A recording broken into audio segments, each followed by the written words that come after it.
Good evening students. Good evening sir. Last class में मैं आप लोगों को पढ़ा रहा था क्या नाम है, laws of motion. Conservation of momentum. हाँ, उसी में कंजर्वेशन ऑफ मोमेंटम जो है वो चल रहा है।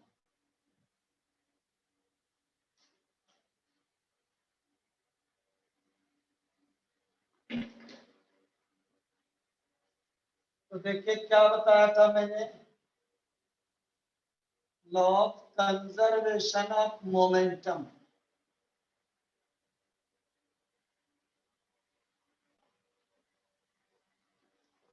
क्या बताया था? इन द अब्सेंस ऑफ, मैंने आपको बताया था in the absence of external force,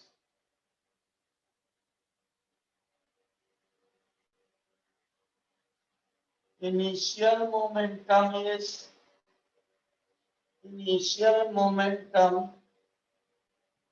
is always equals to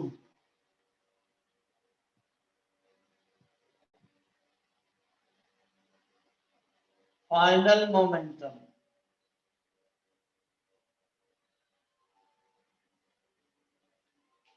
ये मैंने आपको बताया था।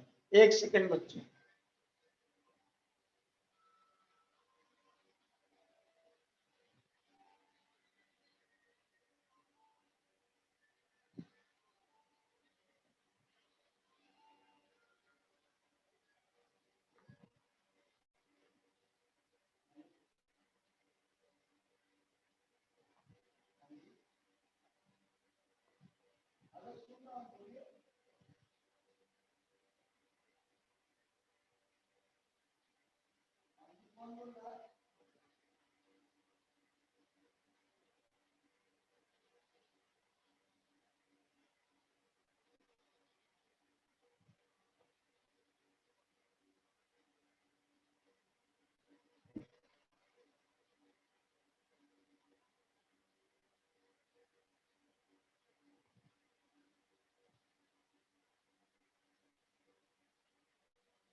आज बाकी लोग कहाँ हैं भाई? 3 लोग अब्सेंट हैं आज।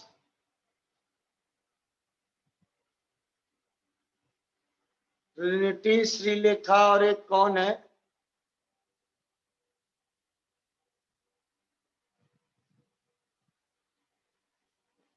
देखिए आपके पास क्या है,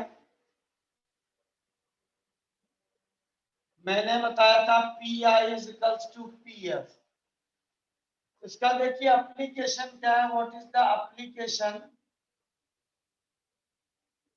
applications of law of conservation of momentum।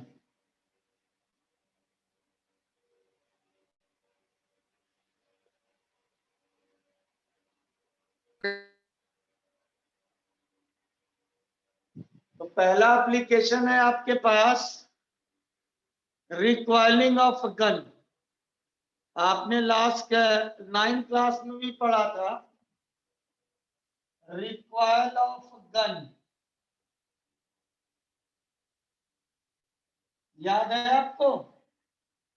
Do you remember? Question याद है पर सर कैसे करना था वो याद नहीं है। हाँ, तो अभी मैं बता रहा हूँ, मतलब रिकॉइल का मतलब क्या होता है ये समझ में आना चाहिए। बाकी तो सिखाएंगे, वैसे भी 9th में छोटा छोटा बच्चे थे आप लोग, ठीक है? तो देखिए रिकॉइल ऑफ गन में क्या होता है, जब हम बुलेट फायर करते हैं तो गन एक वेलोसिटी से पीछे आती है। तो जिस वेलोसिटी से पीछे आती है उस वेलोसिटी को बोलते हैं रिकॉइल वेलोसिटी। तो हमें रिकॉइल ऑफ गन या रिकॉइलिंग ऑफ गन जो है वो सीखना है। तो जब देखिए आपने बुलेट को फायर नहीं किया था, जब आपने बुलेट को फायर नहीं किया है,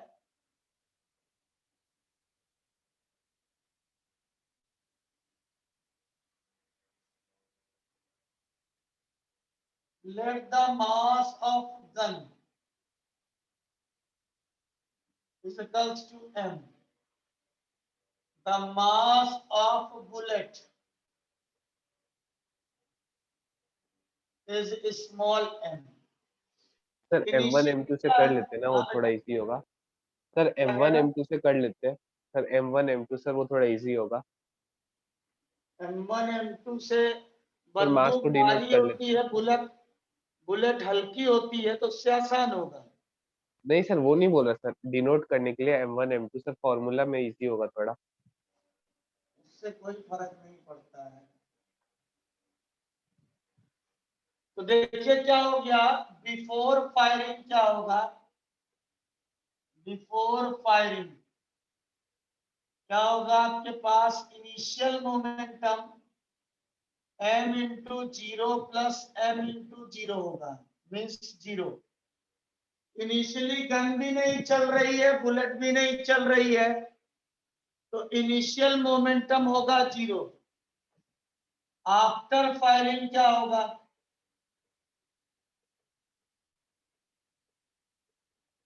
ये हो गया m into V, m into we.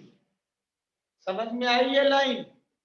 भाई ऐसे गन है, इसमें से बुलेट ऐसे निकली m मास की v वेलोसिटी से, और ये गन जो है वो m और v वेलोसिटी से चली। तो हमें वही निकालना है, कैपिटल V। कैपिटल V जो है वो रिक्वायर्ड वेलोसिटी ऑफ गन है।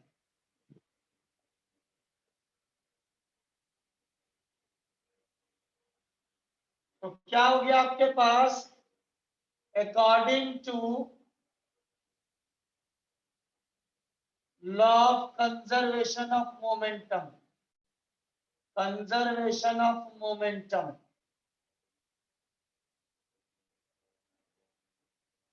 P initial is equals to P final, मतलब zero is equals to m into v, small m into v. तो आपके पास M V is equals to आएगा minus m into v. तो आपको v चाहिए minus m upon capital M into small v। Minus sign indicate करता है जिस डायरेक्शन में बुलेट जा रहे है उसके अपोजिट डायरेक्शन में गन जाएगी। ठीक है, नोट कर लीजिए, this is called required velocity of gun. आया समझ में? Yes sir. नोट कर लीजिए।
कर लिया बच्चों? Yes sir. बोलिए बेटा, कर लिया आप लोगों ने?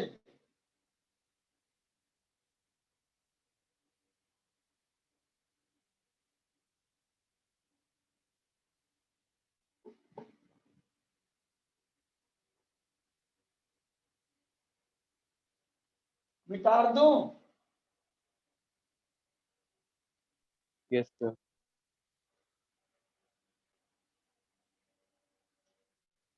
देखिए बेटा, एक बात ध्यान रखिएगा,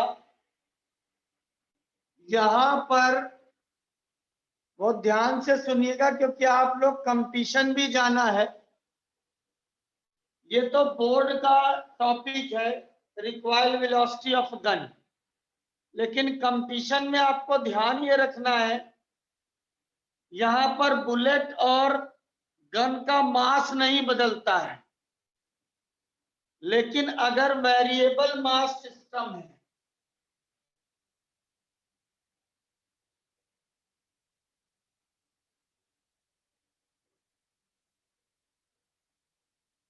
तब हम कैसे करेंगे, तब एप्लीकेशन ऑफ लीनियर मोमेंटम कैसे लगाएंगे। वेरिएबल मास सिस्टम हो गया जैसे propulsion of rocket, propulsion of rocket,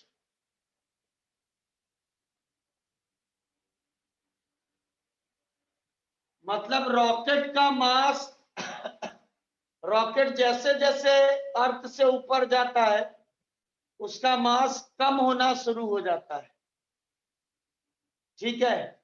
और जब वो अर्थ की ग्रेविटी से बाहर होता है तो उसका फ्यूल पार्ट अलग हो जाता है, मतलब फ्यूल पार्ट उससे अलग हो जाता है, केवल रॉकेट का इंजन बचता है, और थोड़ा ऊपर जाता है सैटेलाइट पार्ट अलग हो जाता है। फाइनल जो है स्पेस में केवल रॉकेट का इंजन जाता है जो फोटो वोटो लेके आता है, समझ गए? तो this is the variable mass system. Variable mass system means time के अकॉर्डिंगली जो है वो मास बदल रहा है, मास चेंज हो रहा है, समझ रहे हैं ना मेरी बात? Yes sir. देखिए आपके पास क्या है, अभी ये रॉकेट है,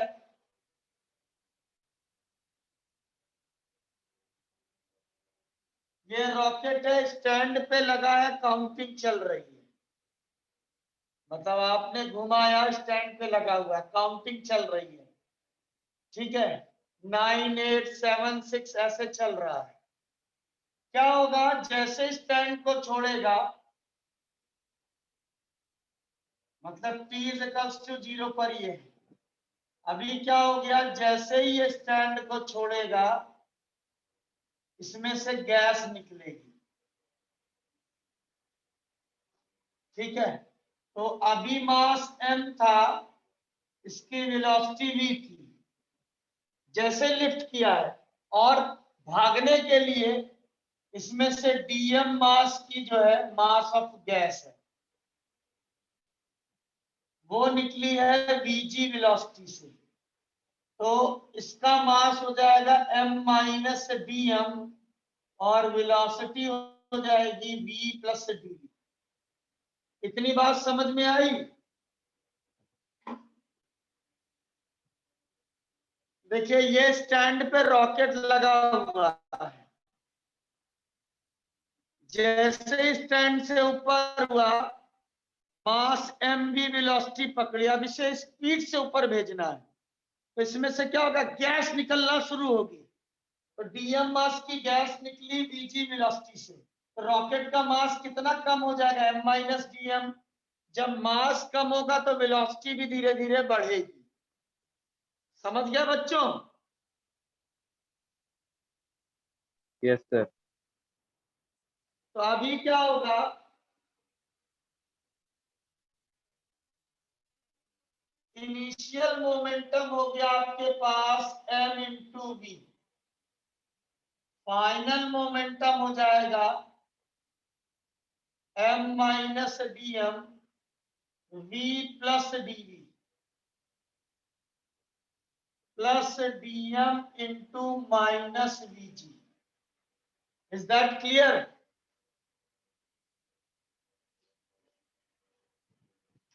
देखिए, जब रॉकेट से गैस अलग हुई है तो रॉकेट जो सिस्टम था वो दो पार्ट में टूट गया। एक हो गया रॉकेट जिसका मास m minus dm velocity v plus dv है, और दूसरी हो गई gas dm minus vg velocity, इसलिए कि गैस जो है वो रॉकेट के अपोजिट डायरेक्शन में चलता है। इज दैट क्लियर बच्चों?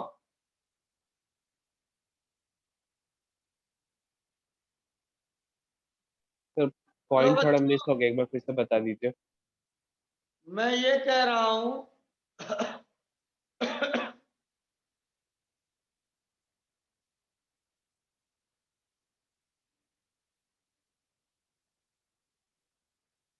भाई, हमारे पास ये अभी रॉकेट लिफ्ट किया इस केस में, मतलब just after the leaving the stand. अब रॉकेट ऐसा तो नहीं है खड़ा करके रोक देना है, उसको चलाना है, चलेगा तभी तब गैस निकलेगी उसमें से। तो डीएम मास की गैस वीजी वेलोसिटी से निकली, तो निकली तो रॉकेट से है ना, तो रॉकेट का मास हो गया m minus DM, velocity increase हो गई क्योंकि मास कम हुआ है, तो v प्लस डीवी हो गया वेलोसिटी। तो फाइनल मोमेंटम क्या होगा? रॉकेट का मोमेंटम प्लस गैस का। तो आपके पास ये हो गया माइनस वीजी, क्यों लिया कि रॉकेट ऐसे जा रहा है और गैस ऐसे है, इसलिए माइनस वीजी लिखा। Is that clear? Yes sir. अब देखिए, P I is equals to P F होता है, means this is M B, this is m minus D M into V plus D V, ठीक है, minus D M into V G. M V is equals to M V plus M D V minus D M into V, D M into D V minus D M into V G. इस M B से M B cancel, dm and dv is very very small.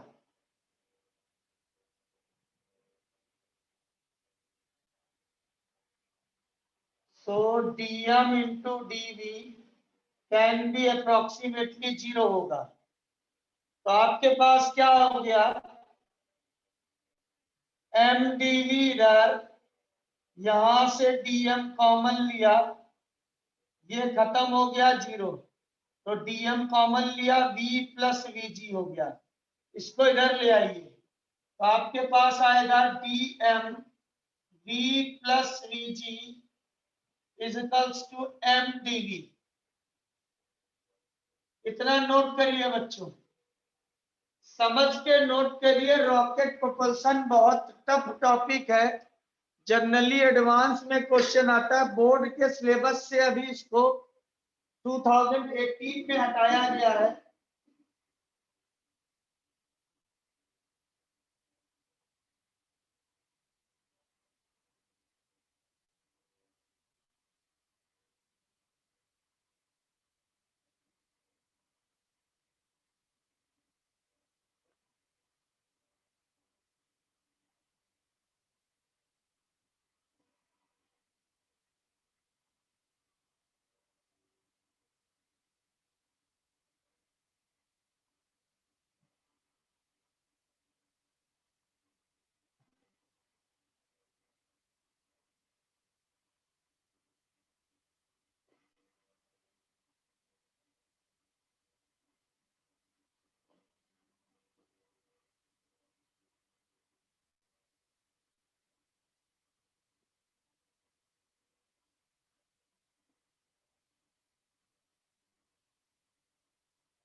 Sir ये question सिर्फ competition exams के लिए है। हाँ जी,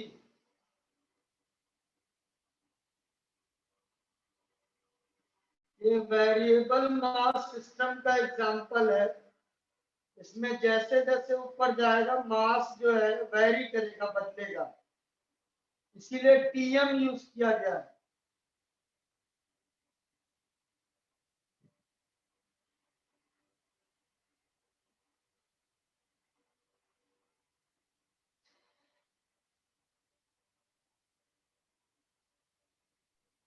मैं mummy को बोलूंगी। आया समझ में बच्चों? Yes sir.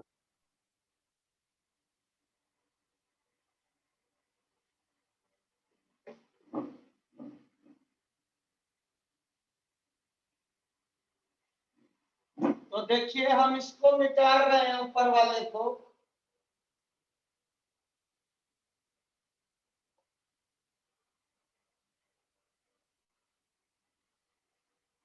देखिए रॉकेट जो है वो अर्थ को भी छोड़ता है और गैस भी अर्थ को छोड़ते हैं।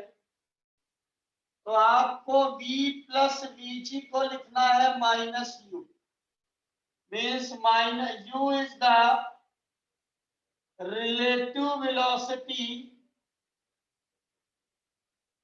of rocket plus gas।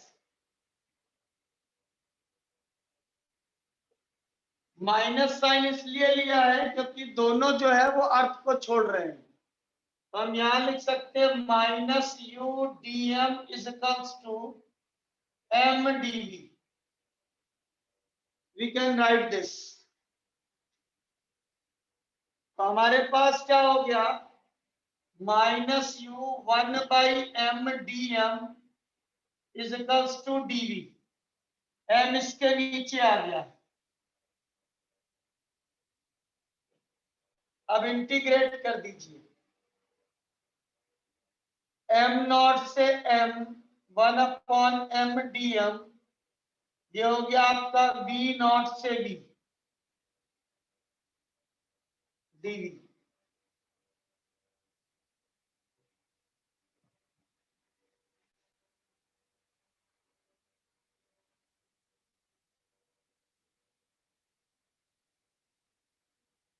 तो जल्दी से बताइए 1/m dm का इंटीग्रेशन क्या होगा? log dm sorry log m 1/x dx का इंटीग्रेशन क्या होता है? Sir log x। log x। Very good यार, तुम तो पढ़ाई करते हो बच्चे, नहीं तो लोग पता है क्या बताते हैं, फार्मूला लगा देते। सर कुछ दिन से करने लगा हूँ। ln m आएगा यहां से m नॉट से m, dv का इंटीग्रेशन आएगा v नॉट से v। ये देखिए minus u upper limit ln m minus lower limit ln m naught, v minus v naught यहाँ। तो ये आ जाएगा minus u ln m by m naught v minus v naught, या v minus v naught is equals to u ln m naught by m आ जाएगा। तो v की वैल्यू होगी v not plus u ln m naught by m। This is the propulsion velocity of rocket.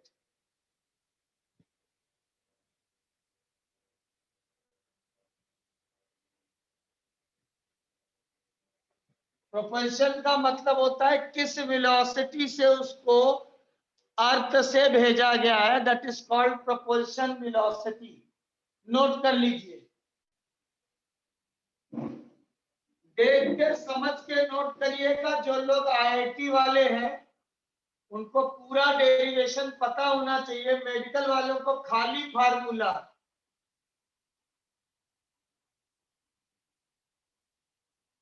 वो भी बहुत ज्यादा किस्मत खराब होगी तभी आएगा मेडिकल में, बहुत ज्यादा किस्मत खराब होगी कि अब पेपर बहुत मुश्किल आ गया तब आ सकता है, नहीं तो नॉर्मली दिया नहीं जाता। This is actually topic from engineering entrance examination.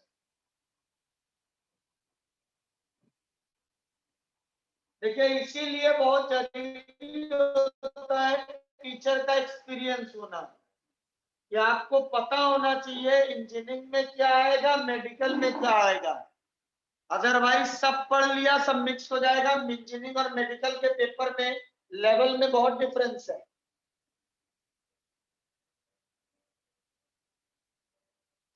देख लीजिएगा बच्चों, जहां समझ में ना आया हो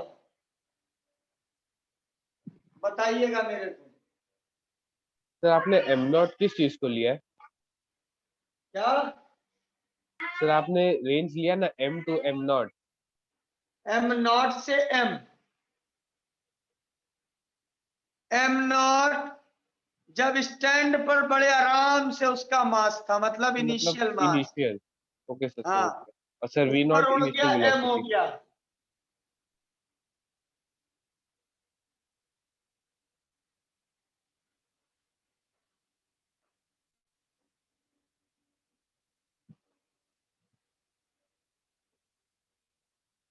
सर आपने propulsion of velocity of rocket का मतलब क्या बताया था? जिस वेलोसिटी से रॉकेट को प्रक्षेप किया गया है, मतलब फेंका गया है। ये स्टैंड में रॉकेट लगा हुआ है, स्टैंड छोड़ा जब इसने तो उसे बोलते हैं प्रोपल्शन वेलोसिटी। ये मास पर डिपेंड करती है।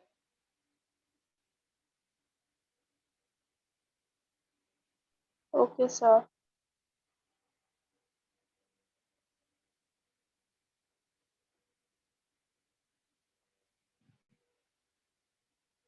हो गया बच्चों? सर एक सेकेंड। लिख लीजिएगा, एक बात समझ लीजिए। वी नॉट की वैल्यू 0 होती है। स्टैंड वी नॉट मतलब इनिशियल वेलोसिटी। स्टैंड पे तो उसकी वेलोसिटी 0 होगी, तो फार्मूला आ जाएगा U L N M naught by M. लेकिन मैंने आपसे कहा था टेबल जो होती है वो 10 पर होती है, तो न्यूमेरिकल सॉल्व करने के लिए 2.303 U log M naught by M, इससे न्यूमेरिकल सॉल्व होगा। ये तो फार्मूला है, अगर डेरिवेशन आ गया तो यही छोड़ सकते हैं, लेकिन न्यूमेरिकल इससे सॉल्व होगा। समझ में आया?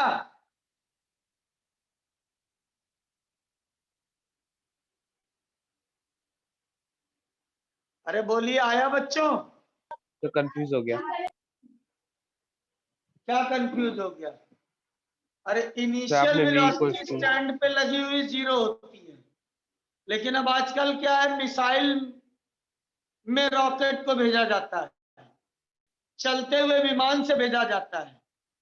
लेकिन एक्चुअल में क्या होगा, आपके लेवल में वी नॉट 0 होगा, स्टैंड से भेजा गया है, तो वी नॉट को 0 कर दिया, तो ये फार्मूला आ गया, ये खत्म हो गया। इतना समझ में आया? सर तो उसके नीचे आपने क्या लिखा है? v equals to 2.303।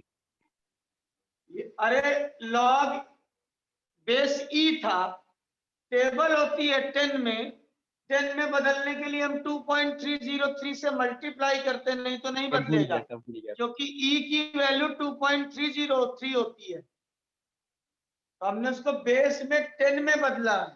कहने का मतलब ये है ln x इक्वल्स टू होता है 2.303 log ऑफ x।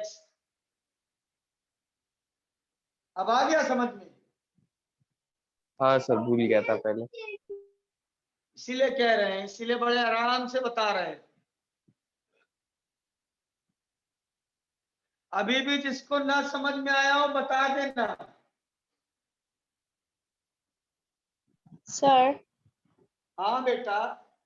सर आपने बोला न्यूमेरिकल के लिए ये फॉर्मूला और डेरिवेशन के लिए वो, मतलब हम लोग कैसे समझेंगे और कौन सा यूज करेंगे? बेटा जब लॉग टेबल ई में है ही नहीं है तो 10 में बदलना पड़ेगा ना। समझने वाली बात क्या है इसमें?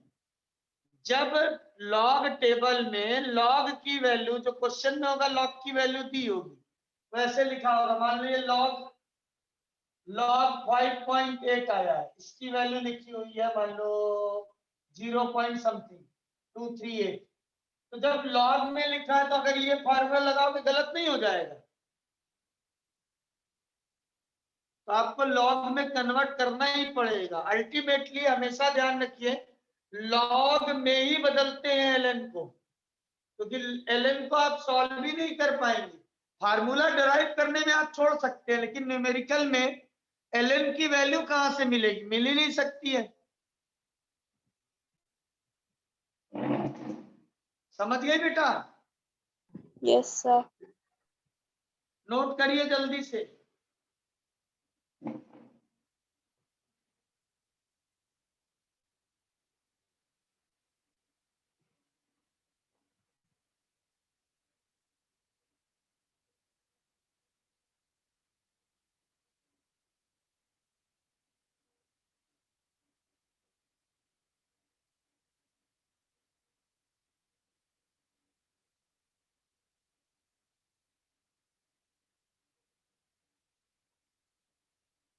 सर आपने डिराइवेशन के टाइम सर आपने m बाय एम नॉट का ऊपर नीचे क्यों कर दिया, मतलब रेसिप्रोकल क्यों कर दिया?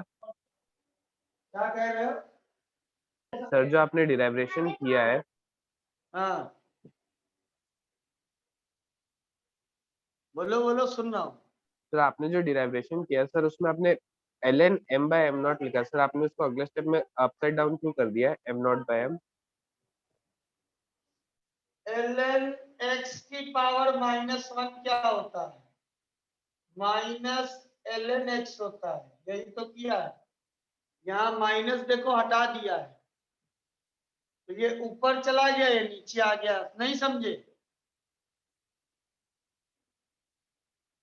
y ln x upon y लिखा हुआ है। सर आप मतलब आपने इसको पूरा हटाने के माइनस लिए अपसाइड ln डाउन y कर दिया बाई है। x की तो बात एक ही हाँ सर होगी। समझिए समझिए।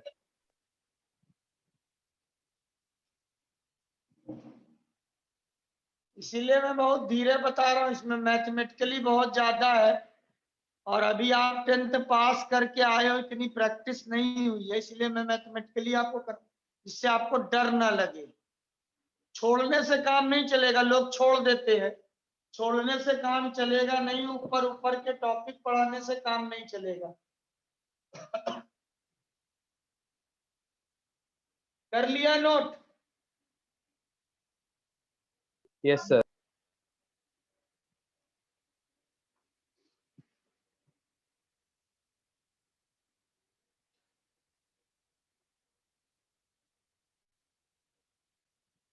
इसी में देखते हैं burn out velocity. Burn out velocity when m becomes equals to mc means mass of container।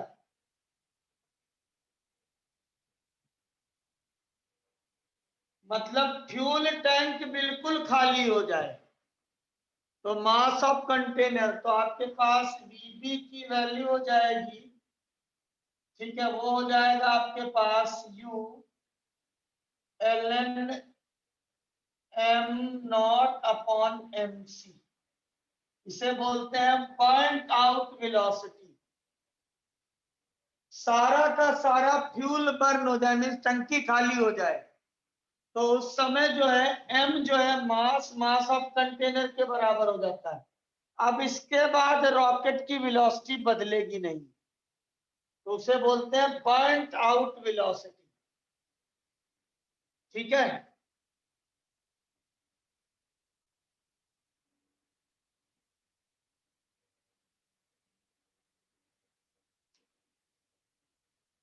अब आ जाइए मेडिकल के काम की चीज।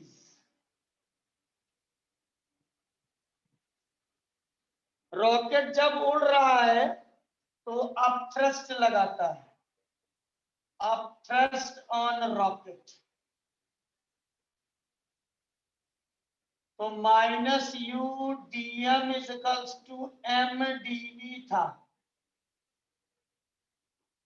Divide both side by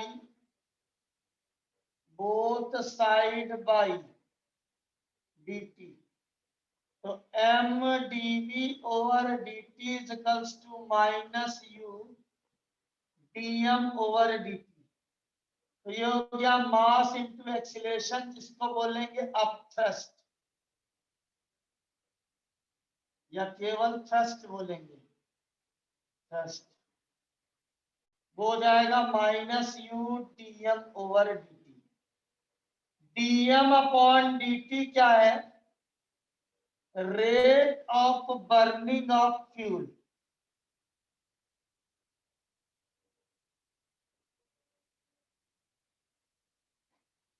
note कर लीजिए। देखिए, जब रॉकेट ऊपर जा रहा है तो गैस के जलने की वजह से रॉकेट में जो थ्रस्ट लग रहा है, मतलब ऊपर की ओर फोर्स लग रहा है, उसे बोलते हैं अपथ्रस्ट ऑन रॉकेट, मतलब फोर्स। तो हमने dt से डिवाइड किया तो यहाँ m dv over dt minus u dm over dt। dv over dt acceleration, मतलब ये बन गया फोर्स। तो force is equals to minus, जितनी तेजी से फ्यूल बर्न होगा उतना ज्यादा थ्रस्ट लगेगा, इसे बोलते हैं अपथ्रस्ट ऑन रॉकेट। नोट कर लीजिए।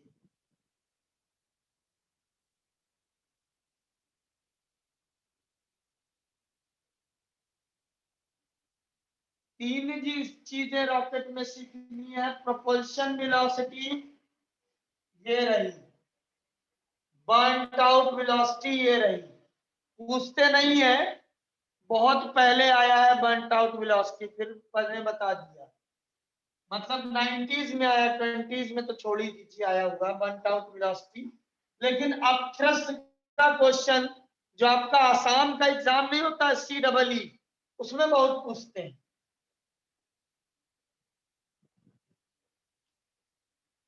ठीक है बच्चों, आ गया समझ में? तीन चीजें ध्यान रखनी है आपको। Propulsion velocity v 2.303 u log m not upon m। Second, burn out velocity जब पूरा फ्यूल बर्न हो जाए, मतलब मास जो है वो कंटेनर के मास के बराबर हो जाए, टैंक के मास के बराबर, उसको बोलते हैं बर्न आउट वेलोसिटी। अब थ्रस्ट ऑन रॉकेट, मतलब रॉकेट में ऊपर की ओर लगने वाला फोर्स जब गैस बर्न करेगी, ठीक है, उसको बोलते हैं अपथ्रस्ट। उसकी वैल्यू होती है minus u dm over dt। ये फिक्स होता है, किसी पर्टिकुलर फिक्स वेलोसिटी पर हम निकालते हैं। नोट कर लीजिए।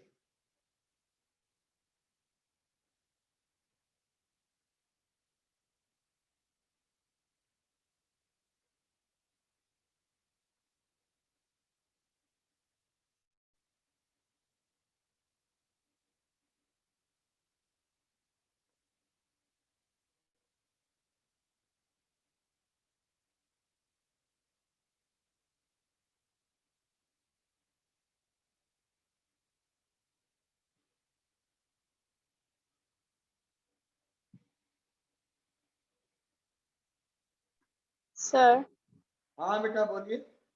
सर अपथ्रस्ट फोर्स, अपथ्रस्ट का जो फोर्स है वो मतलब फ्यूल खत्म होने के बाद या फ्यूल रहते हुए? थ्रस्ट हाँ सर। फ्यूल खत्म होने के बाद नहीं बेटा, फ्यूल खत्म हो जाएगा तो अब थ्रस्ट लगना ही बंद हो जाएगा।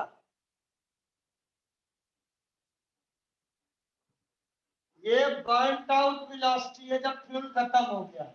अब थ्रस्ट क्या हो गया, ये ऐसे रॉकेट है, अभी इसमें गैस निकल रही है, तो गैस कैसे होगी, टाइम के हिसाब से बर्न कर रही होगी, इसे बोलेंगे rate of burning of fuel.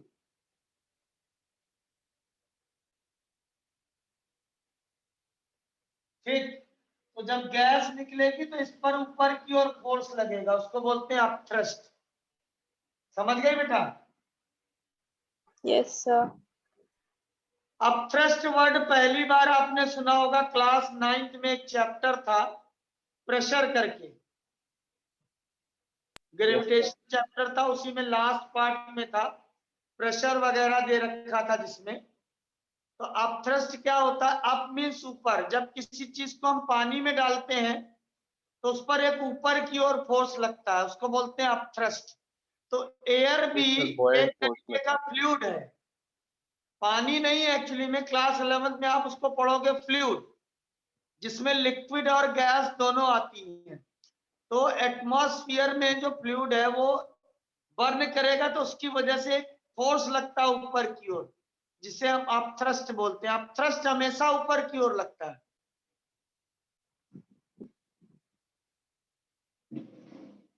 आगे बात समझ में बच्चों? Yes sir. Yes, sir. लिख लिया? Yes, sir.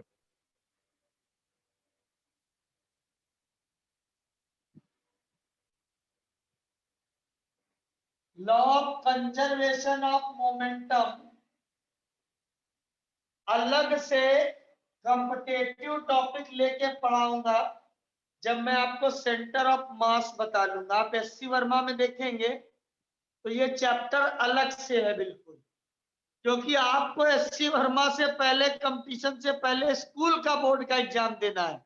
तो according to NCERT law of conservation of momentum जो है वो लॉज ऑफ मोशन में है, लेकिन कंपटीशन में एक अलग से टॉपिक है और सबसे इंपॉर्टेंट टॉपिक है। ठीक है, तो इसीलिए मैंने कहा बोर्ड का जरूर कवर करना, ताकि आपके माँ बाप आपको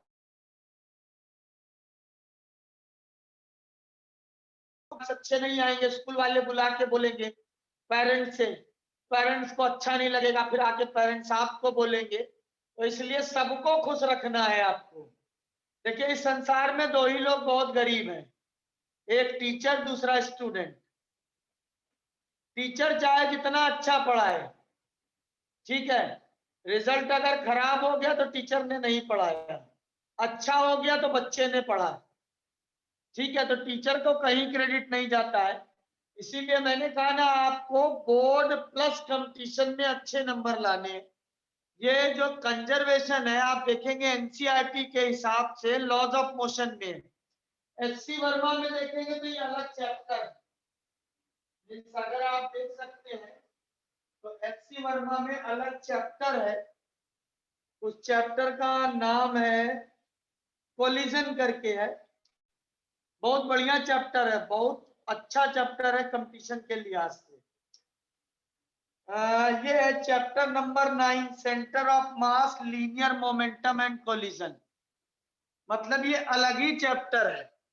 आप देखिए यहाँ centre of mass, linear momentum and collision, ये वर्क पावर एनर्जी के बाद है, ठीक है, लेकिन एनसीईआरटी में लॉज ऑफ मोशन है में है, क्योंकि उसमें बहुत थ्योरेटिकल पार्ट है।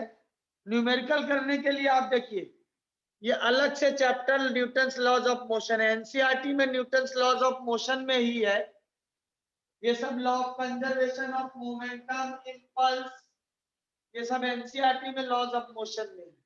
इज दैट क्लियर बच्चों? Yes, sir. Yes yes sir. Sir. तो देखिए अब Newton's third law of motion. तो थर्ड लॉ क्या है? Law of action and reaction, action and reaction. Third law is action and reaction, इसको बोलते हैं थर्ड लॉ। ये लॉ सबको याद रहता है, कोई नहीं बोलता है। every action has equal and opposite reaction।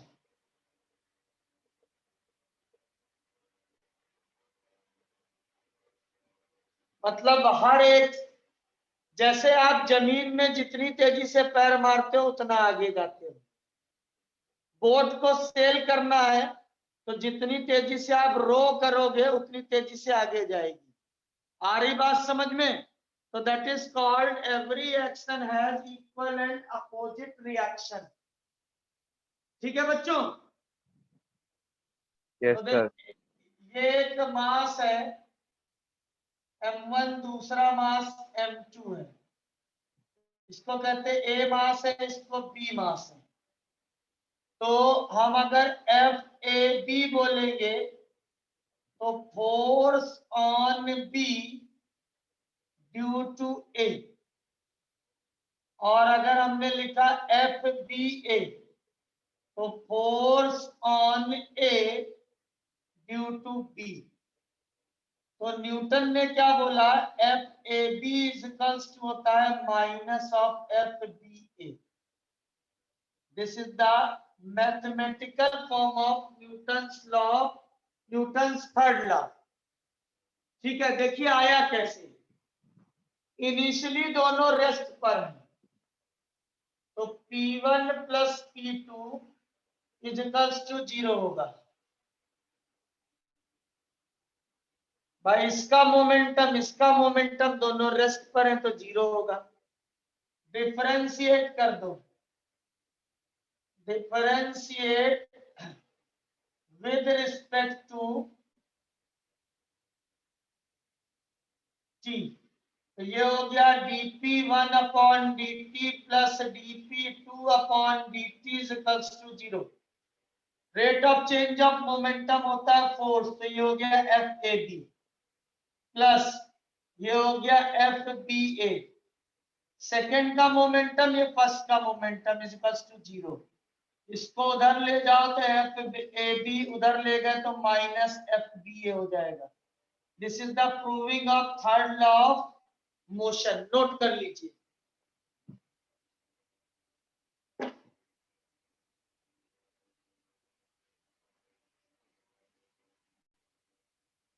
Third law सबको पता रहता है, every action has equal and opposite reaction.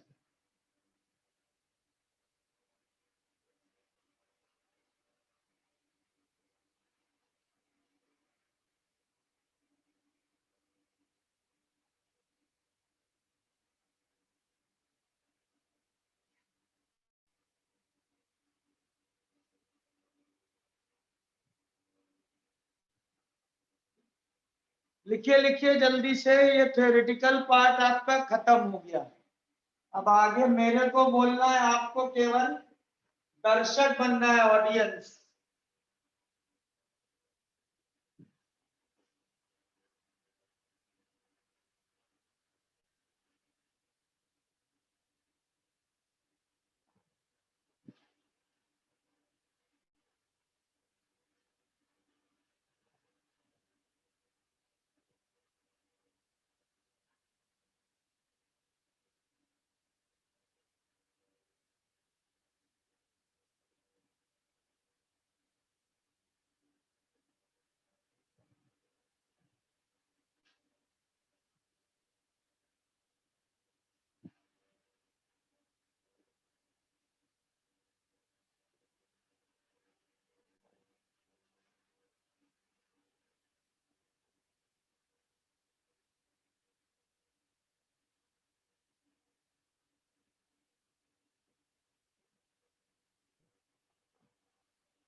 करा नोट बच्चों?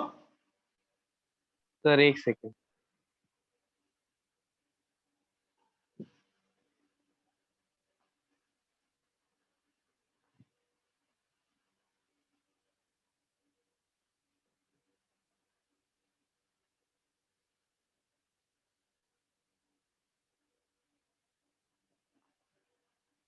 सर लिख लिया।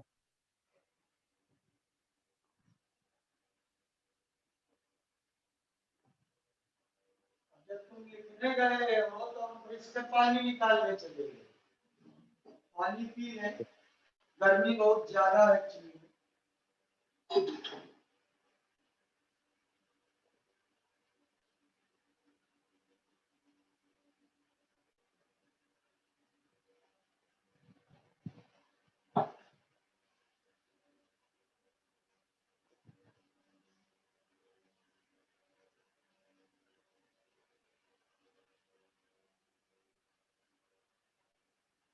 सर हाँ बेटा।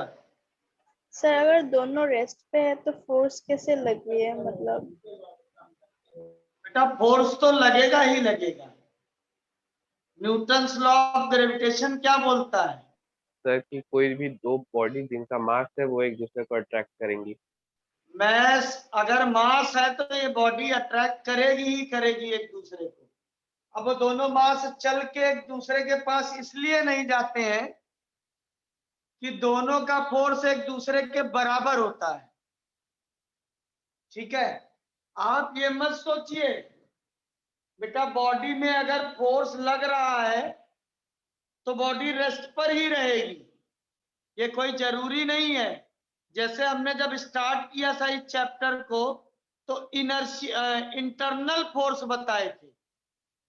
हमारी बॉडी में देखिए लंग्स है, पैंक्रियाज है, लीवर है, सब एक दूसरे पे फोर्स लगा रहे हैं, तो क्या बॉडी से निकल के चले जाते हैं क्या?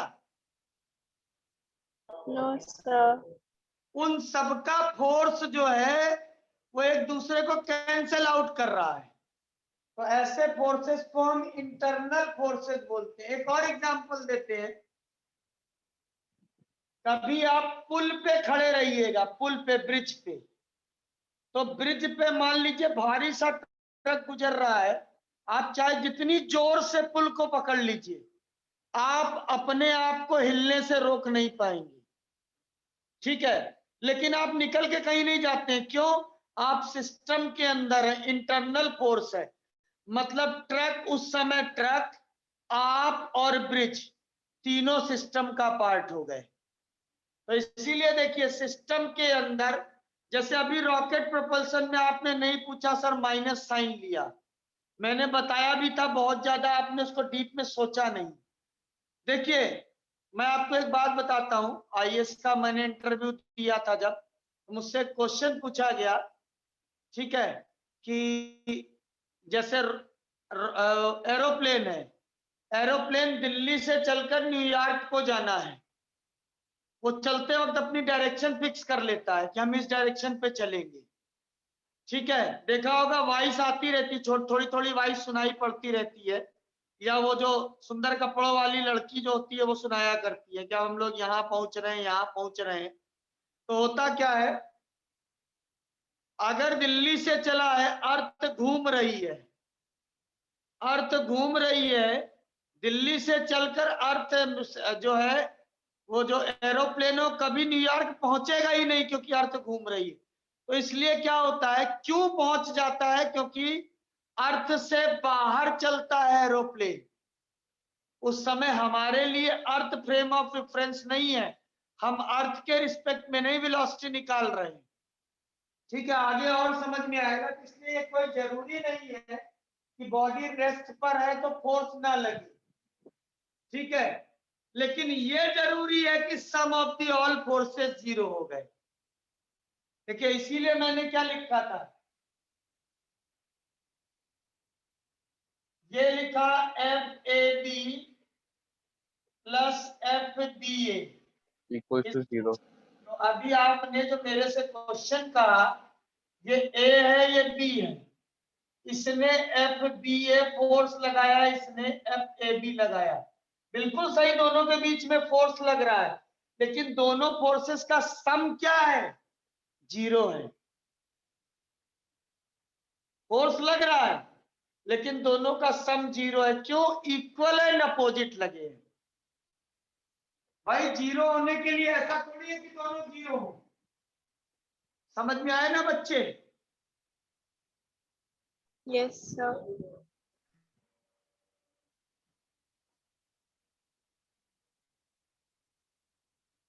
चलिए अब कम से कम 10 मिनट मेरे को देखिएगा।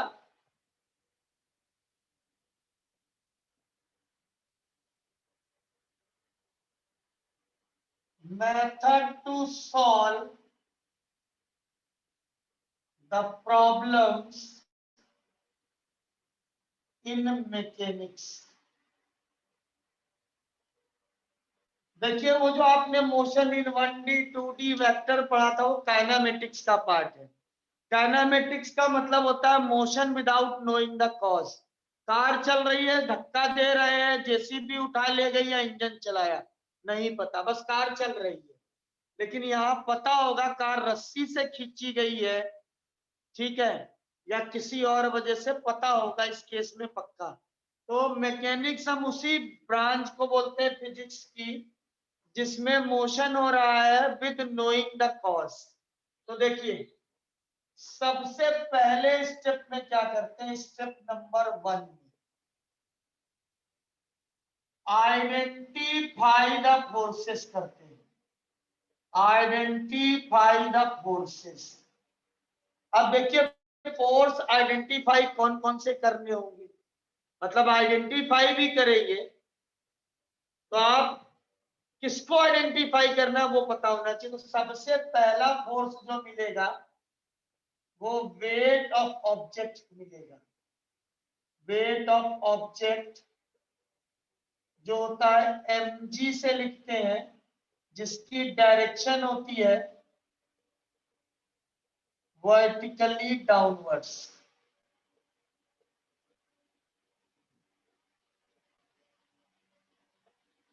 ठीक, जैसे देखिए ये बॉडी है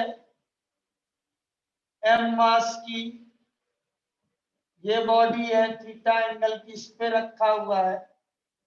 और तीसरा देखिए एक मास ये है, ये पुली से बंधा हुआ है, एक मास m1 है, ये m2 है। तो इसमें सबसे पहले मतलब दिस इज द सीक्वेंस, सबसे पहले आपको वेट ही देखना है। सीक्वेंस बिल्कुल जैसे ABCD पढ़ते हैं, ए के बाद बी, बी के बाद सी, सी के बाद डी। ऐसा नहीं आपको ABCD आपकी तो पहले बोला जेड फिर ए बोला, ये नहीं करना है। कम से कम 1 ईयर 2 मंथ्स, मतलब 12th क्लास की जुलाई तक। तो यहां देखिए वेट लगेगा mg ऐसे, इसमें है, इसमें mg ऐसे लगेगा, ये लगा m1g, ये हो गया m2g। तो पहला फोर्स आपको हमेशा आइडेंटिफाई करना है वेट ऑफ द ऑब्जेक्ट, जिसको लिखना है mg। समझ गया बच्चों? Yes sir. हमेशा वर्टिकली डाउनवर्ड्स लगता है बॉडी के सेंटर से नीचे की ओर। दूसरा आ जाइए, दूसरा फोर्स है normal reaction. This is also called contact force. It acts only when body is contact to another body or surface. इसकी डायरेक्शन क्या होती है, नॉर्मल टू सरफेस। इसको लिखते हैं n से, या r से भी लिख सकते हैं, r से लिख दीजिए या n से। देखिए कैसे नॉर्मल रिएक्शन, ध्यान से सुनिएगा। नॉर्मल मीन्स होता है perpendicular, not normal means simple. एक सेकेंड,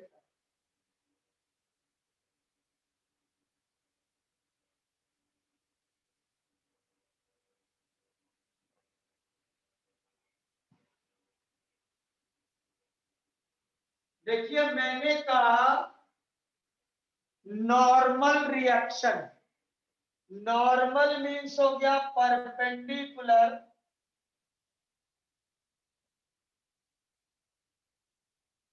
ठीक है, और रिएक्शन परपेंडिकुलर रिएक्शन। तो देखिए इस बॉडी ने एक्शन किया, mg इज द एक्शन। तो ये देखिए कभी भी एक्शन और रिएक्शन सेम पर्सन या सेम फोर्स नहीं कर सकता है। भाई मैं आपको कुछ पढ़ा रहा हूं या मैं गाना गा रहा हूं तो ऑडियंस रिएक्शन देंगे ना, मैं थोड़ी रिएक्शन दूंगा। अगर ऑडियंस मुझे चप्पल मारेंगे तो उनकी रिएक्शन बढ़िया हो गई, अगर ताली बजाएंगे तो और बढ़िया हो गई। तो reaction, action and reaction always occurs due to the different bodies. इस बॉडी ने एक्शन किया mg, रिएक्शन ये करेगी सरफेस। कैसा? परपेंडिकुलर मींस r ऐसे। इस बॉडी ने इस सरफेस पर एनजी एक्शन किया, आर ऐसे करेगा। देखिए ये कांटेक्ट में नहीं है, इस पे रिएक्शन नहीं होगा, लेकिन इसने एक्शन किया तो ये आर होगा। तो नॉर्मल रिएक्शन एक कांटेक्ट फोर्स है। जब भी एक बॉडी दूसरी बॉडी के साथ कांटेक्ट पे होगी, नॉर्मल रिएक्शन एक्ट करता है। नॉर्मल रिएक्शन का मतलब परपेंडिकुलर एक्शन के जवाब में रिएक्शन। ठीक है बच्चों, नोट कर लीजिए।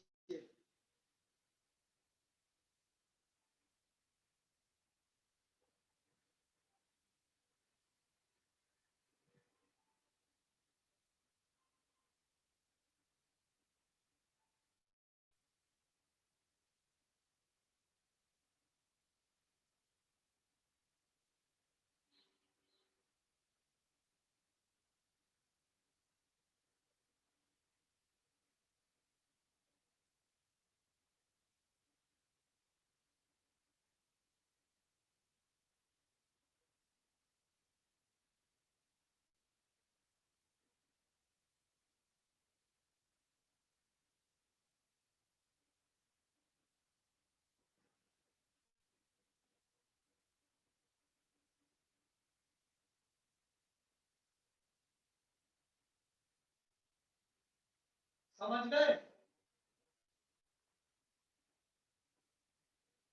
आ रही बच्चों आवाज मेरी? Yes sir. अरे डिस्कनेक्ट, आ गई बात समझ में? देखिए ये अभी बहुत लंबी प्रक्रिया है, कौन कौन से स्टेप कैसे कैसे लगेंगे वो आपको ध्यान रखना पड़ेगा।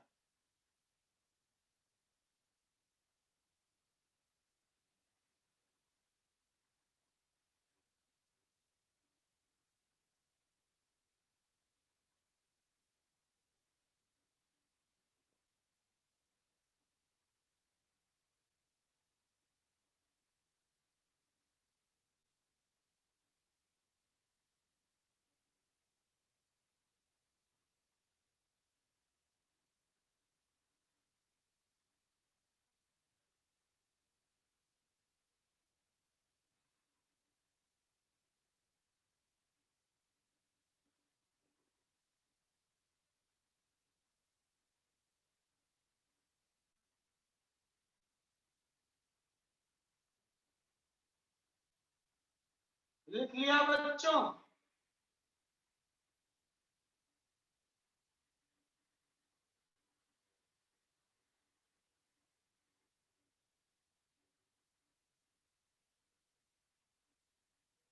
लिख लीजिए बच्चों आराम से समझ के।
सर हाँ बेटा, sir method to solve problems in mathematics फिर से समझा दीजिए ना।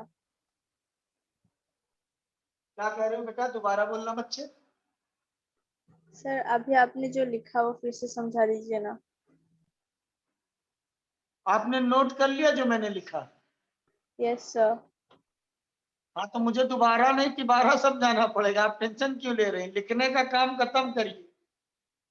लिखने का काम इसलिए है कि आपके पास कुछ नोट्स होने चाहिए। ये ना आपसे पूछा जाएगा, खाली क्वेश्चन सॉल्व करने का एक प्रॉपरली स्टेप्स है। तो आप जब दोबारा समझाएंगे तो सब कुछ नहीं लिखना पड़ेगा। आपने अगर लिख लिया हो तो बता दीजिए, ठीक है। मैं मिटा रहा हूं फिर, यस सर। क्योंकि मैं अभी और बहुत सारे डायग्राम बनाऊंगा। लॉज ऑफ मोशन एक ऐसा है जिसका अंत ही नहीं होता कभी। आने वाले 2 दिन में पढ़ा के थ्योरी 1-2 क्वेश्चन करके खत्म कर देते हैं। देखिए, सबसे पहले मैंने कहा कि सबसे पहला फोर्स जो है वो वेट ऑफ द ऑब्जेक्ट होता है, that will be weight of object. ठीक है, सबसे पहला फोर्स जो है वो आपके पास वेट ऑफ ऑब्जेक्ट है। मींस वी कैन से,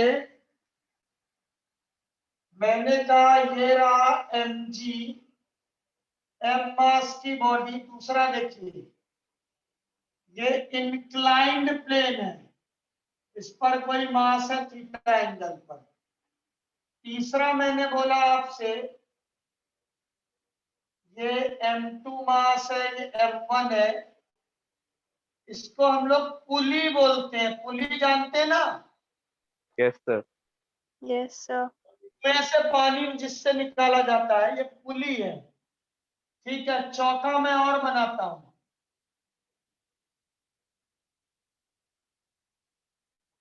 ठीक है। पांचवा और बनाता हूं,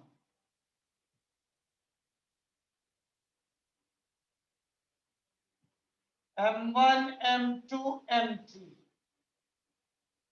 देखिए, मैंने कहा सबसे पहले वेट, इसका वेट mg ऐसे, इसका वेट mg ऐसे, ये m1g, this is m2g, this is mg।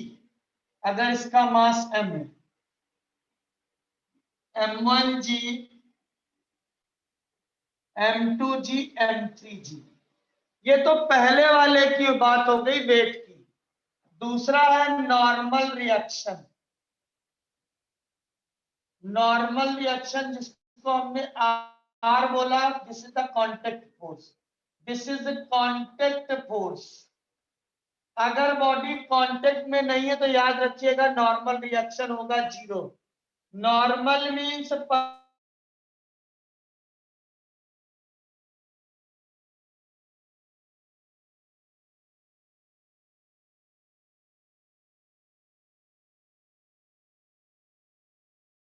Sir आपकी आवाज नहीं आ रही है।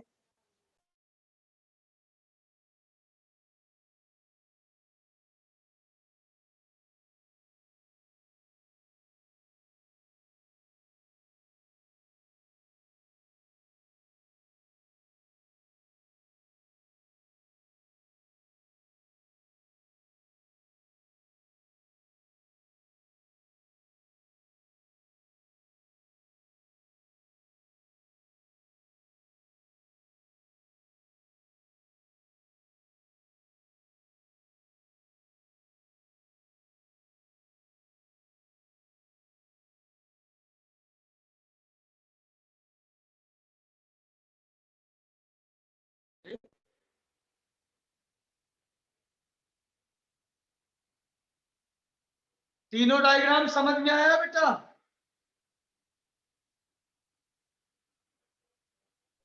सर आपकी आवाज नहीं आ रही थी।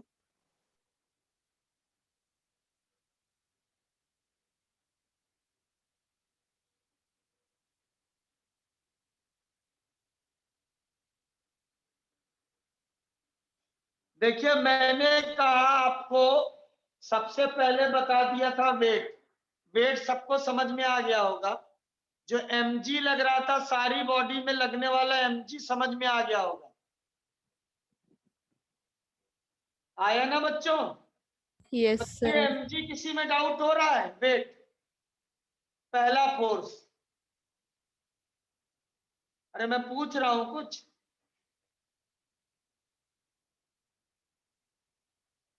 बच्चों आवाज नहीं सर आ मिस रही हो क्या? गया, क्या बोला आपने, एक बार फिर से बोल दीजिए। मैंने कहा, मैंने स्टेप नंबर 1 में बोला था identify the forces. Identify the forces. उसमें सबसे पहला फोर्स वेट ऑफ ऑब्जेक्ट मतलब mg, वो मैंने डिफरेंट डिफरेंट बॉडीज में बनाया, इसमें बनाया, इसमें बनाया, इसमें बनाया, इसमें बनाया। वो समझ में आ गया mg। Yes, sir.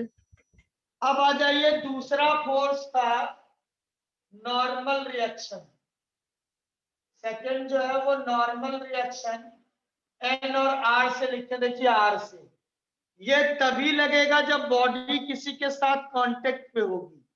कैसा होगा? Perpendicular reaction. तो मैंने कहा कभी भी एक्शन और रिएक्शन सेम बॉडी नहीं करती या सेम सरफेस नहीं करेगी। इसने इस पर एक्शन किया mg, mg हो गया एक्शन। रिएक्शन दूसरी बॉडी करेगी, तो ये करेगी रिएक्शन जो इसके साथ कांटेक्ट पे है। कैसा करेगी? परपेंडिकुलर। तो आप इस पे परपेंडिकुलर डाल दीजिए, ये आर हो गया। समझ गए? मतलब Yes. आर हम लोग का रिएक्टिंग फोर्स का डायरेक्शन होगा ना? रिएक्टेंट नहीं होता है, केमिस्ट्री नहीं है, reaction. Reaction force, sorry sir, उसका हाँ, डायरेक्शन रिएक्शन होगा ना? फोर्स हमेशा कांटेक्ट फोर्स होगा। इसीलिए मैंने बहुत सारी बॉडी बनाई है कि सारा स्टेप आपको क्लियर हो। देखिए mg एक्शन हुआ, ये सरफेस रिएक्शन करेगी। कैसा? परपेंडिकुलर। समझ गए? Yes Yes, sir. sir. इसमें आ जाइए, ये ब्लॉक कांटेक्ट में नहीं है किसी के साथ, किसी के साथ कांटेक्ट में नहीं है, तो रिएक्शन इसका जीरो। इसमें देखिए M2G को ने एक्शन किया, रिएक्शन ऐसी हो गई। Is that clear? Yes sir. यहां देखिए इस सरफेस के साथ ये बॉडी कांटेक्ट में, तो ये सरफेस ये वाली, इस पर परपेंडिकुलर रिएक्शन लगाएगी R1। ऐसे यहां कांटेक्ट है, परपेंडिकुलर रिएक्शन लगाएगी R2। तो ये R1 R2 मीन सरफेस जो कांटेक्ट पे है, कांटेक्ट पॉइंट पर आप परपेंडिकुलर डाल दीजिए। यहाँ देखिए कांटेक्ट पॉइंट पे परपेंडिकुलर डाल दिया, यहाँ कांटेक्ट पॉइंट पे परपेंडिकुलर डाल दिया। ठीक है बच्चों? इसमें आ जाइए, ऐसे R1, ऐसे R2 और ऐसे R3। और देखिए ये इसके साथ कांटेक्ट पे है, तो M1 पर M2 ऐसे लगाएगा और M1 M2 पर ऐसे लगाएगा N1 और N1। ऐसे देखिए ये M2 है, तो ये M1 M2, तो M2 पर ऐसे N2 लगाएगा और ये M2 ऐसे N2 लगाएगा। मतलब क्या? इस पर ऐसे लगेगा और ऐसे लगेगा N1 कांटेक्ट फोर्स, ऐसे इस पर N2 और इस पर N2 ऐसे कांटेक्ट फोर्स लगेगा। तो जहां भी कांटेक्ट होगी बॉडीज में, ऑलवेज कांटेक्ट फोर्स एक्ट। जल्दी से बना लीजिए सारी बॉडीज, जल्दी बनाइए फटाफट। सर ये जो M1 M2 के बीच में फोर्स और M2 M3 के बीच में होगा सर, ये तो कैंसिल आउट हो जाएगा ना? इसीलिए बेटा चिपक के साथ चलेंगी, अगर अलग अलग होगा तो चिपक के ही नहीं चलेगी। The three bodies are in contact to each other. अगर हम इन बॉडीज को इधर से धक्का देंगे तो ये तीनों एक साथ तभी चलेगी जब इसके बीच का कांटेक्ट फोर्स होगा। कैंसल आउट बात की चीज है, जब आगे सिखाएंगे सॉल्व करना तब हम आपको दिखाएंगे कैंसल आउट होता है या कुछ और होता है। अभी हमको आपको रिप्रेजेंटेशन ऑफ ऑल फोर्सेस करना है। तो उसमें पहला फोर्स है mg और दूसरा नॉर्मल रिएक्शन है।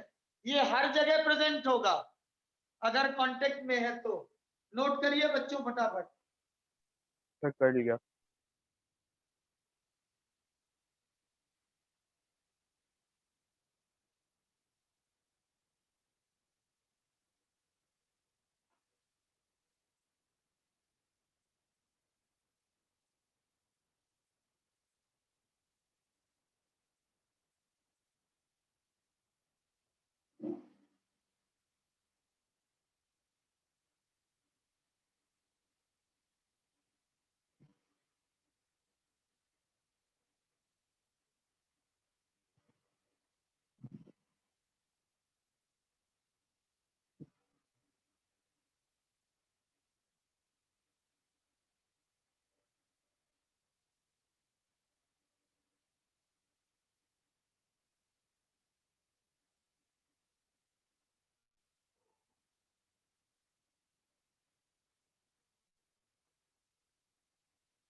कर लेना तब बताना बच्चों।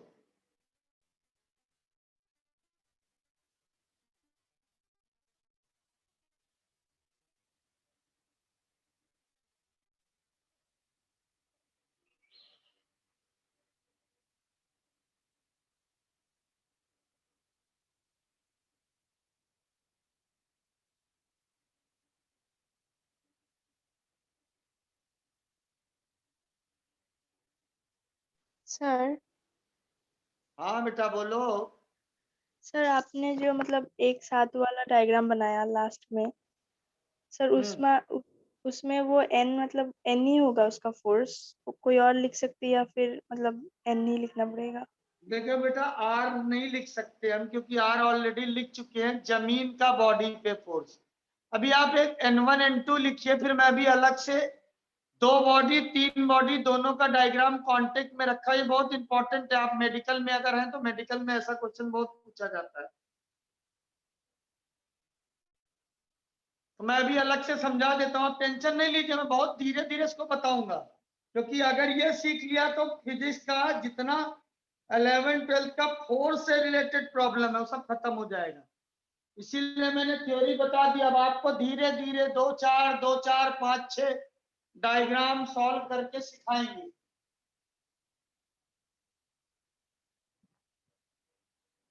बना लिया बच्चों? Yes, sir.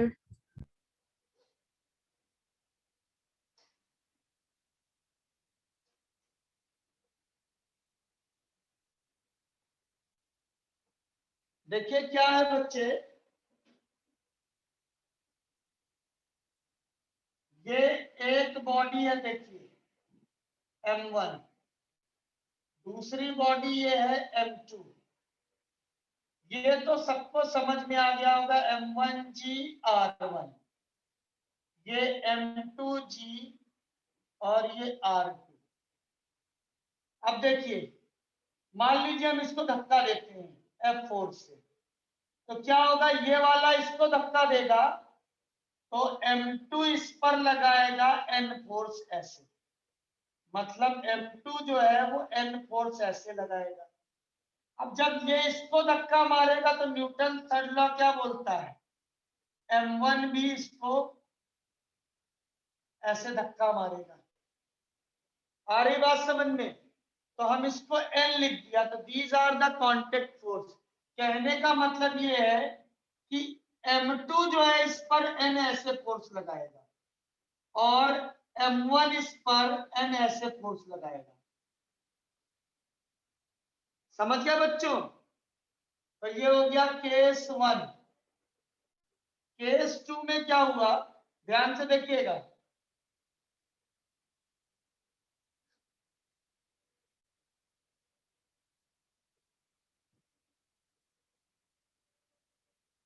क्या हुआ, M2 इस पर फोर्स लगाएगा, तो अगर हम M1 की बात करें तो इस पर ऐसे N1 लगाए, M1 इस पर M2 पर ऐसे लगाएगा N1, इक्वल एंड अपोजिट, तभी साथ साथ चलेंगे। अगर कोई भी अलग हो जाएगा तो उस डायरेक्शन में बिखर जाएंगे, अलग हो जाएंगे।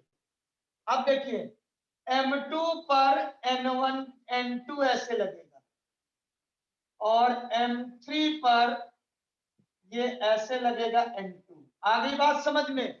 तो हम कहेंगे N1 is the contact force between M1 and M2. N2 is the contact force between M2 and M3। अब आ गया बच्चे समझ में? Yes sir. तो इसीलिए बेटा जितना खोलोगे डायग्राम को उतना समझ में आ जाएगा। तीसरा आ जाइए, थर्ड फोर्स। थर्ड फोर्स है टेंशन। टेंशन को T से लिखते हैं, this force always in wire और स्ट्रिंग, और इसकी डायरेक्शन होती है direction opposite to suspension, opposite to suspension. कहने का मतलब देखिए, ये एक स्ट्रिंग है, मतलब तीसरा फोर्स तभी होगा जब स्ट्रिंग होगी या वायर होगी, अदरवाइज नहीं होगा। तो tension force occurs due to the string और वायर। समझ रहे हैं ना बच्चे? तो अगर एक स्ट्रिंग है, ऐसे इसमें मास लगा हुआ है, एक मास m है, तो देखिए यहां पर बांधा है, इसमें टेंशन ऐसे लगेगा T, यहां बांधेंगे T ऐसे लगेगा। यहां देखिए अभी एक डायग्राम और बनाया था, ये M2 और ये M1 है, यहाँ M1G था, यहां बांधा, देखिए T ऐसे लगेगा, यहाँ T ऐसे लगेगा, यहाँ T ऐसे लगेगा, यहाँ T ऐसे, M2G, और ये हो गया R। इस तरीके से टेंशन लगता है, ठीक है। पहला टेंशन था एग्जांपल ऑफ टेंशन,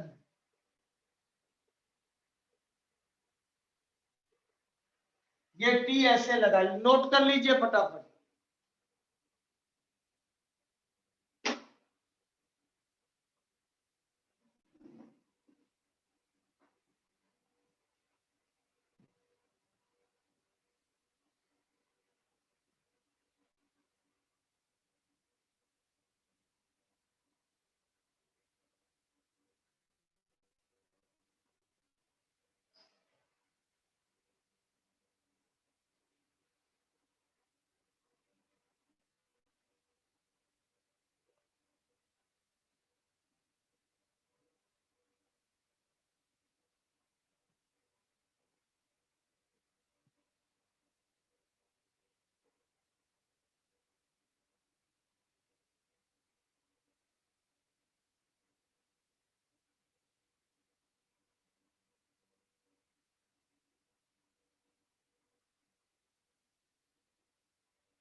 लिख लिया बच्चों? Yes, sir. तो अभी दो फोर्स आपको समझना है, जो डाउट हो मेरे से पूछिएगा। पहला फोर्स है वेट और नॉर्मल रिएक्शन। अभी टेंशन बहुत लंबा चलेगा, कम से कम 15 से 20 मिनट और, तो हम लोग परसों मिलते हैं, टेंशन उस दिन डिस्कस करेंगे, फिर स्टेप 2 और स्टेप 3 बताएंगे। आगे बात समझ में ठीक है बच्चों? Bye bye. सर हाँ बेटा। सर मैं थोड़ा लेट ज्वाइन हुई, लास्ट क्लास में एक डाउट था, वो पूछना था। बताइए बेटा। सर केस 2 जो आपने बताया था, इनिशियल मोमेंटम और फाइनल मोमेंटम का, वो वाला एक बार समझा दीजिए ना। कौन सा? Sir delta P equal to -2 mv cos theta. आज की क्लास का? सर पिछले क्लास का। पिछली क्लास का?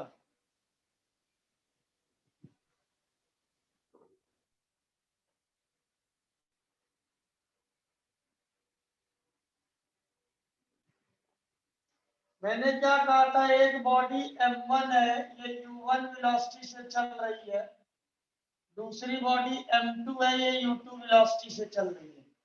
तो इनिशियल मोमेंटम क्या होगा, m1 u1 plus m2 u2।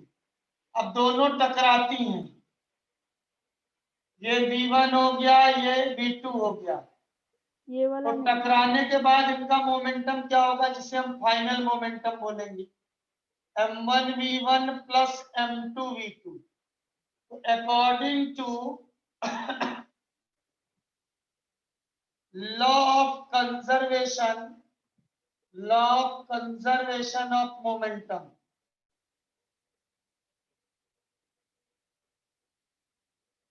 क्या होता है, P I is equals to P F. तो यहां लिख दिया m1 u1 plus m2 u2 is equals to m1 v1 plus m2 u2। ये बताया था बेटा, समझ गए? सर ये वाला समझ में आया, मैं दूसरे वाला बोल रही थी। मैंने कहा फोर्स इज इक्वल्स टू होता है rate of change of momentum, यही तो सेकंड लॉ बोलता है। तो मैंने कहा F इजिकल्स टू 0 है, अगर एक्सटर्नल फोर्स 0 है तो डेल्टा P 0 होगा, इसका मतलब PF माइनस PI 0, तो PF इजिकल्स टू PI आ जाएगा। This is called law of conservation of momentum. आ गया बच्चे समझ में? सर ये वाला आ गया था, मैं दूसरे वाला पूछ रही थी।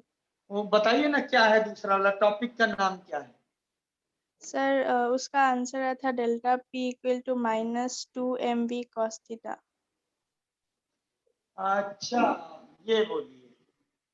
देखिए एक तो था, कोई बॉल अगर इससे गिरी है m मास की v वेलोसिटी से, और ये बाउंस बैक होती है m मास की v वेलोसिटी से, तो पी आई क्या होगा, आने वाला मोमेंटम mv, जाने वाला क्या होगा, अपोजिट डायरेक्शन में है तो माइनस mv।